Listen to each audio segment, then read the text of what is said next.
இன்றைக்கு தமிழ்நாடே ஒரு கொலை நாடாக கொள்ளை நாடாக மாறி கிடக்கிறது. பத்திரிகைகளையும் ஊடகங்களையும் பார்த்தால் எங்கு பார்த்தாலும் கொலை கொள்ளை. பெண்களுக்கு பாதுகாப்பு இல்லை.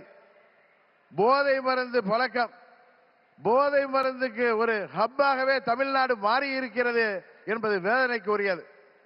இன்றைக்கு அனைத்து தரப்பு மக்களும், அவர்கள் விவசாயிகளாக இருக்கட்டும், அரசு ஊழியர்களாக இருக்கட்டும், ஆசிரியர்களாக இருக்கட்டும், மருத்துவர்களாக இருக்கட்டும், செவிலியர்களாக இருக்கட்டும், ஏன் மாற்றுத்திறனாளிகள் கூட இன்றைக்கு போராடுகின்ற நிலையில இந்த மக்கள் விரோத ஆட்சி ஏற்படுத்தி இருக்கிறது. இங்கே மக்கள் எல்லாம் வருத்தத்தில் இருக்கிறார்கள். ஆனால் திரு ஸ்டாலின் அவர்கள் தனது மகன் உதயநிதி ஸ்டாலினை முதல்வராக்க துடித்துக் கொண்டிருக்கிறார். அதை அந்த குடும்ப ஆட்சியை உறுதியாக நாம் முறியடிப்போம். தமிழ்நாட்டிலே மீண்டும் மக்களாட்சியை, புரட்சி தலைவர் ஆட்சியை, அம்மா அவர்களின் ஆட்சியை உறுதியாக உருவாக்குவோம் என்று கூறி